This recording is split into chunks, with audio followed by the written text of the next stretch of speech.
You think power comes from acquiring more status, more allies, more resources, more recognition, but watch your behavior carefully. When you want something badly, your posture changes. You speak faster, you explain more, you soften your tone, you check their reaction while you are still talking. You think you are being persuasive, you are signaling need, and the moment your mind decides it cannot live without something, approval, affection, a deal, a response, an outcome, you enter a negotiation already weakened, because need is leverage, and leverage never favors the one who needs more. The real source of your weakness is not what you lack. It is what you believe you cannot lose. Dependency is silent submission, and submission always begins inside the mind, because the mind is a command structure, and it transfers authority quietly. You send the message, then you wait, not calmly. You check if it was seen. You reread what you wrote. You anticipate tone in the reply. When silence stretches, your body tightens. You tell yourself you are just invested, but your nervous system is bracing for validation. When survival, worth, or stability becomes attached to something external, command shifts outward. Emotion escalates. Behavior adjusts. Standards begin to bend. You over-explain because you need approval. You chase because you need reassurance. You compromise because you fear losing access. Humans are exquisitely sensitive to asymmetry. The one who needs the deal more loses leverage. The one who needs the relationship more loses position. The one who needs validation more loses authority. Not because they are inferior, but because they are dependent. Scarcity is not about lacking resources. It is about signaling you cannot walk away. And once you signal that, control transfers. But here is the illusion that keeps it happening. You were taught that influence comes from proving your worth. Work harder, invest more, show emotion, demonstrate loyalty. On the surface, it sounds noble, but watch what happens internally.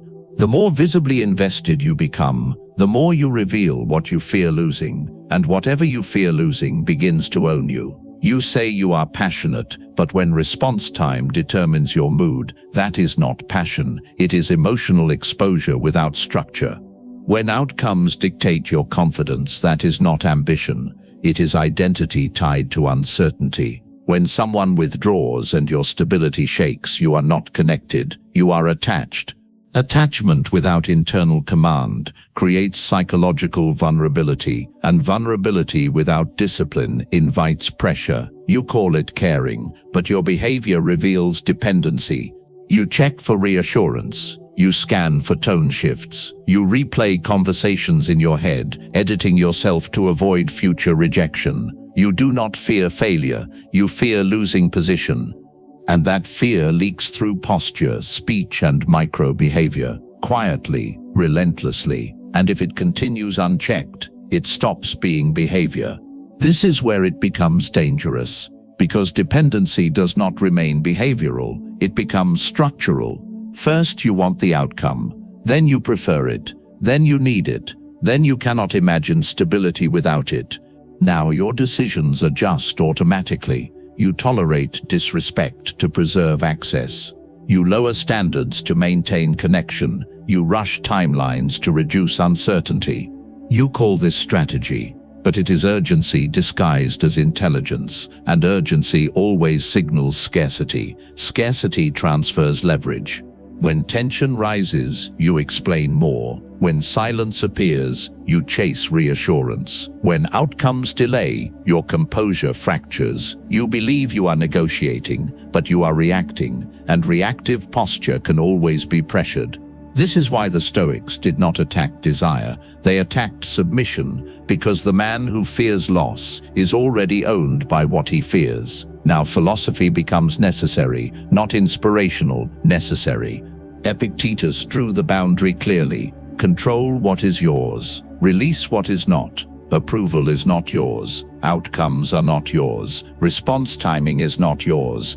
Marcus Aurelius reinforced it. External events are neutral. Your judgment assigns weight. Seneca sharpened the blade. He who fears loss is already owned. These are not motivational lines. They are structural laws.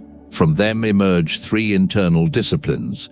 First, do not emotionally invest in what you cannot command.